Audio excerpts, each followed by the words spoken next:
how have you been able to juggle all of those roles and responsibilities? It's incredible. Do you sleep, or do you just work all the time? I sleep, but I still think about work when I sleep. In fact, that is potentially the most productive, time because my mind is more clear. But anyway, I think the answer to all of that, I don't need to actually divulge any special secret, because I'm sure everybody seated here does exactly that, which is you have to have a passion in life. And so I have a passion in not just doing work, but more importantly, I was even from an early, start in my career inspired to do a lot for my country, wanting that my country can, be better introduced to the rest of the world, our cultures, our heritage, and obviously, people might not have the full and, true knowledge about our country. So this has been somewhat my conviction. And that's why when I work on, especially this wonderful industry of tourism and hospitality, I think we're really just there building bridges. So it's not difficult. I don't treat it as work. We don't have a work time. It's not 9 to 5. Anytime and every time when I go out, I speak to people, I want to make sure that I utilize every minute, And what's your fondest memory of your achievements in your career so far? What's the thing that really stands out to you that you're most proud of? I think, obviously, to your point earlier, that I'm now serving on many different capacities that central government has also given me the opportunity to. Lately, just from last year, I was made the National Political Consultative Committee member, standing committee. Congratulations. Well, that's work. It's a lot of work. A lot of work. But, my ideas of how to bring Hong Kong, Macau, and the Greater Bay Area to a new level, and how to tackle economic developments.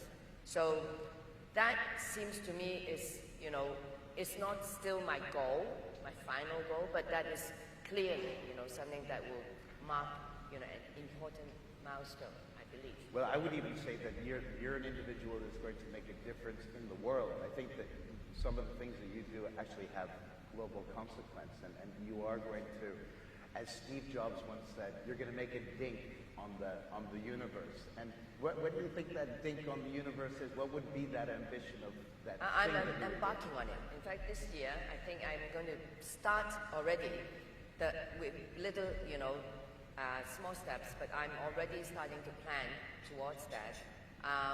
Just about a little bit more than a month ago, I was in Dunhuang, Gansu.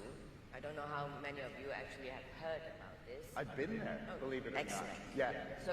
So this is the beginning point of the Belt and Road, and of course in history, the Silk Road.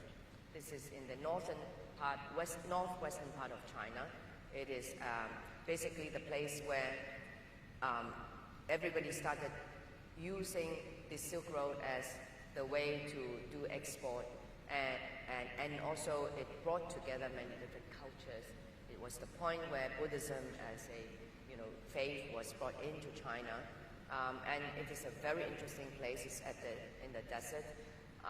Dunhuang is where all the grottos, the very famous painted grottos are, except that unfortunately there was a period of time when a lot of these really important relics and heritage of ours were either being taken away, or basically sold off.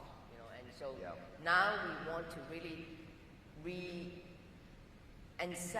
them. I can't say, because right now it's spread out in the different parts of the world, and many of them are actually well kept, treasured, also by other countries and other cultures. But in a way, we are missing some part of our own history, because a lot of that are not just artwork, but more importantly, they were historical documents that basically will make up, some lost period of our own history.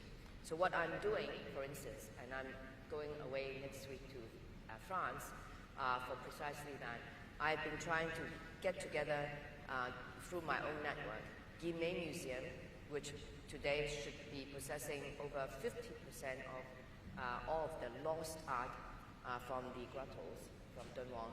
I'm going to initiate and pilot a campaign that will bring together Guimet Museum and Dunhuang Academy so that they can now, because we have technology, we can use digitalized format of and capturing all these lost documentaries so that we can now form a complete set of the archives. So this is something that I want to do. This will be my next project into the next Well done. Well done.